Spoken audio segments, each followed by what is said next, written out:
Hello and welcome to this new video or new episode of my VR6 turbo build. And today we are going to install the turbine, or at least the hot side, and hopefully be able to build the downpipe and see if the turbo actually fits, because I'm not really sure about that.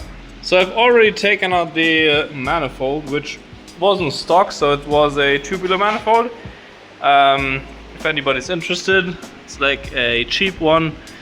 That's like 200 euros or something. And now we have some room right here. Luckily the VR6 has a lot of room in the back. And yeah, we're gonna see if the G45 will actually fit. I'm just gonna clean the surface right here, and the studs, I actually broke one off. I need to pull that one out, but the other ones barely survived. They were like really rusty. I'm not exactly sure why, like maybe because of the vent right there. Yeah, I'm gonna get back to you once I've cleaned that stuff, and yeah. So, clean this up kind of as best I can. Now I'm gonna get some gaskets and see if the manifold fits. Well, the manifold will fit, but see if the turbo also fits. So the manifold fits, obviously. Now it gets to the interesting part.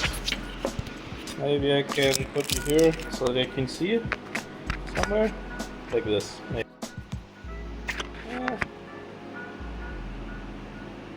There you go.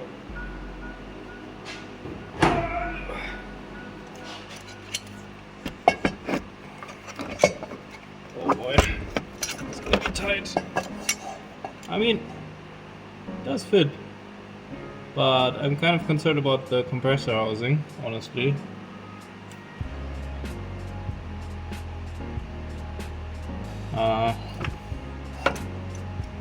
Not 100% sure about that.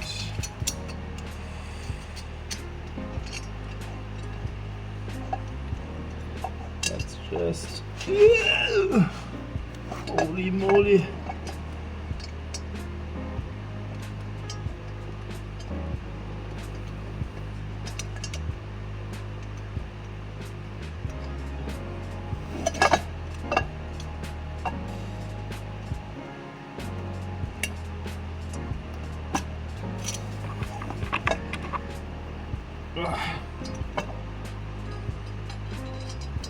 Where's the hole?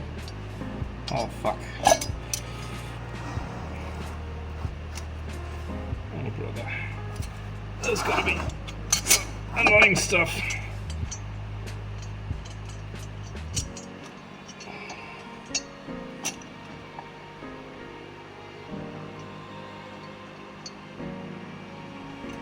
Okay.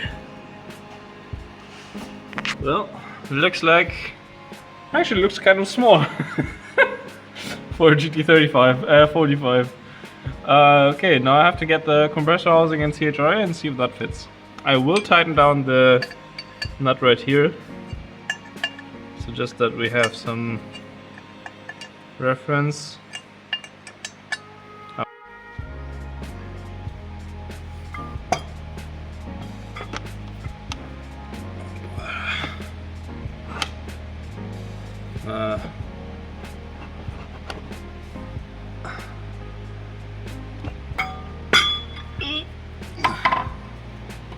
Okay, that might be a little... okay, so it looks like the firewall will need some gentle massaging to make it work, because like you can see here, there's a little bit of space, but the housing is bigger than this. So yeah, I need to make some room here. And also I think that plastic's gonna melt if that's gonna be like this. So yeah, I gotta also turn this hose a little bit so that it's actually like, that's like this, and this is facing up.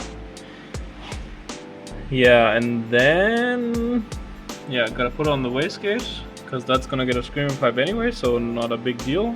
But yeah, so far so good. I have to figure out this though. So I also got the downpipe tacked on now. Nothing really special. I use a MIG welder for tacking, and then I use a TIG welder for welding it because it's just a lot faster and easier. So it's just the GT45 has a 3.25 inch weight V-band, and we're going here down with a 90 degrees 3 inch, and then some straight section, and then again back with another 90 in the tunnel, and from there I will have to connect to the rest of the exhaust. Only thing is, the adapter I bought for the wastegate, well, I would have been off better to buy just a 38mm 2-bolt wastegate, because the adapter is for a 38mm wastegate, although the AliExpress listing said 44 and I didn't check, so yeah, I can't refund it now, so I'll just weld on a 44mm flange to this 30mm flange.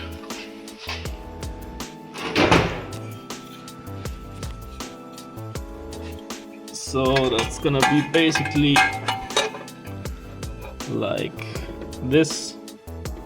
I do have some space if I position it so that the flange is centered. I will put some heat shielding right there, but that should be good like it is, and yeah, should work honestly.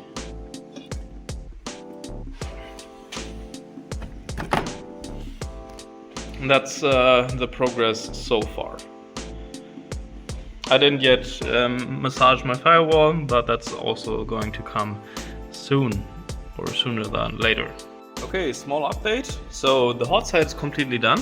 I have done the downpipe, as you can see, right here down. Don't look at the welds too closely. They're not pretty, but they work.